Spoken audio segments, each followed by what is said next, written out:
Got my eyes straight ahead, got my head in the game. With the red light on, I'm just waiting for the change. Keep my head down low.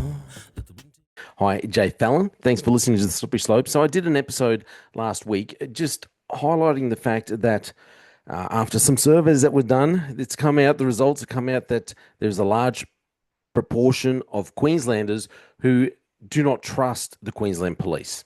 Now, to a lot of people, the results of that survey is not going to surprise any of you at all. But I don't think this is an issue just to do with police in general, whether it's Queensland or any other police services around Australia. I think this is actually a government issue.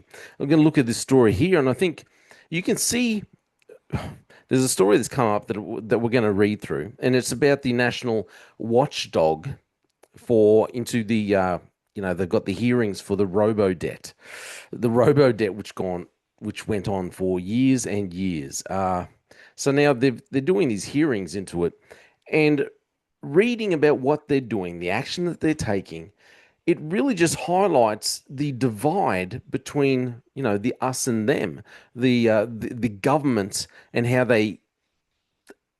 government officials are allowed to insulate themselves from any real accountability.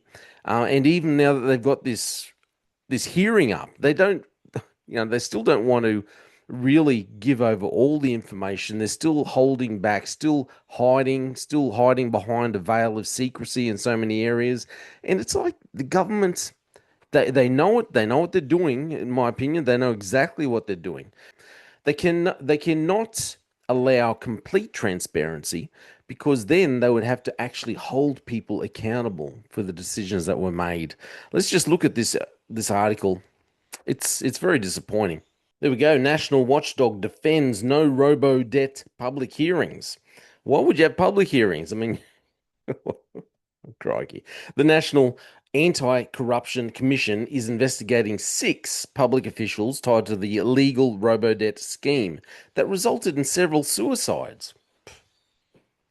Royal Commission into the RoboDebt scheme. They love having their little emblems and their walls and expensive offices. Australia's corruption watchdog is calling for some slack. Please, give us some slack, We're just trying to do our jobs here. Don't hold us accountable. Don't hold us to a high standard. Give us some slack as it investigates one of the nation's darkest chapters amid community criticism about it not holding public hearings or finalising matters quick enough. Why would you hold... What? I mean, my goodness, it's only been over a decade. Why would you hold public hearings, and why would you get things wrapped up quickly? Why? Come on, don't be ridiculous, people. National Anti-Corruption Commission, the NACC, Deputy Commissioner Kylie Kilgour, we'll go with Kilgour, said the body was wary that every time it did something, it was for the first time, and you do not want to muck it up, she says. The NACC can only hold public hearings in exceptional circumstances when it is in the public interest. Wow, I thought everything they did was in the public interest because they are the Anti-Corruption Commission, the National Anti-Corruption Commission. Why would they be doing something that's not in the public interest? Critics are questioning why no public hearings have occurred in its more than 2 years of operation, citing it as evidence that the federal government made the threshold too high. Gee, I wonder why they'd do that. Oh, absolutely, we will do a public hearing. We just don't have the right matter. We'll open it all up, we'll put out the tea and bickies and crumpets and get everything ready when we have something that we actually want you to be able to hear that's not too terrible. None of the public hearings we're doing meet that mark of today, as of today, Ms. Kilgour told an Anti-Corruption Commission conference in Melbourne on Monday. We're ready to do it. We have people trained. We're doing plenty of private hearings. One of the more controversial matters is the Anti-Corruption Commission's investigation of 6 officials referred to it by the RoboDebt Royal Commission. The unlawful debt recovery scheme issued tens of thousands of false debts by using income averaging and resulted in multiple suicides. Ms. Kilgour is investigating the 6 people referred to in the Royal Commission's final report for corrupt conduct. She said she would be as I love this line. I'll be as open and transparent. She'll be as open and transparent as she could be when the investigation was completed. So instead of just saying, look, I will be completely open and transparent, well, I'm going to be as open and transparent as what I can be, as what I'm allowed to be, as what I want to be. So in other words, I'm not going to be actually transparent. There's no actual. It'll just be as much as I can be. That's what it sounds like, including on the initial decision by the Anti Corruption Commission to not investigate the referral. That was the initial decision. I wonder if they're going to give any transparency about that. Well, maybe. I'll be as open and transparent as they could be. This was a decision that was later overturned. When I can, I'll speak much more publicly about all of that, she said. It's being taken extremely seriously. On the same panel as Miss Kilgour, the Centre for Public Integrity's Geoffrey Watson urged her to hold public hearings as the Royal Commission had done. Watson called for the exceptional circumstance test to be flipped and all hearings held publicly unless there was a good enough reason for it to be kept private. Accountability Roundtable's Colleen Lewis questioned the arguments about not holding public inquiries to protect a person's reputation, saying the National Anti-Corruption Commission's extremely high bar was a significant flaw. I maintain the reason given by MPs for removing or for erecting a high barrier to the use of public hearings by anti-corruption commissions is counterproductive to democracy, as secrecy is democracy's enemy. My golly goodness. Gosh goodness. Good gracious. Someone actually talking a little common sense. Someone who's actually saying, pointing out the blatant obvious that we all know, you and I all know, that secrecy is democracy's enemies, and they need accountability, they need transparency. My goodness, I don't know if I can believe what I'm reading. MPs justify doing this on the basis that they are protecting innocent people's reputations. In other words, they just want to protect themselves.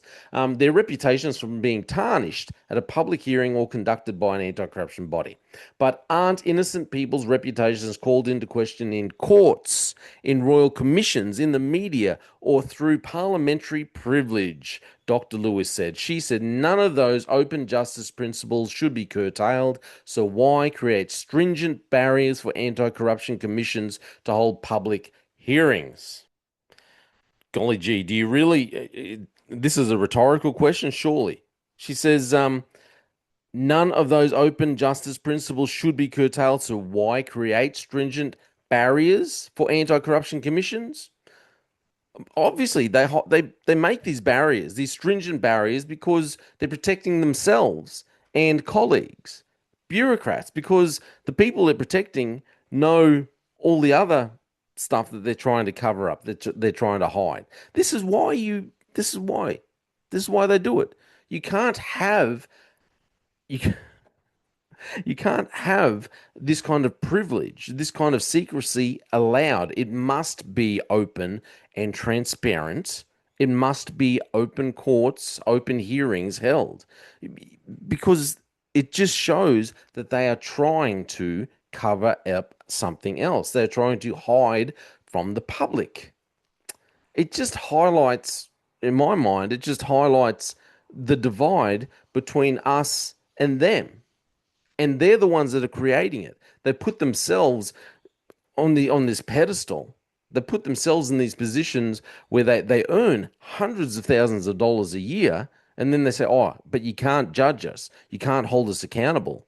Just because we get paid hundreds of thousands of dollars through the public purse doesn't mean that we should be held accountable for anything when we make mistakes or when we are caught up in some corruption conspiracy.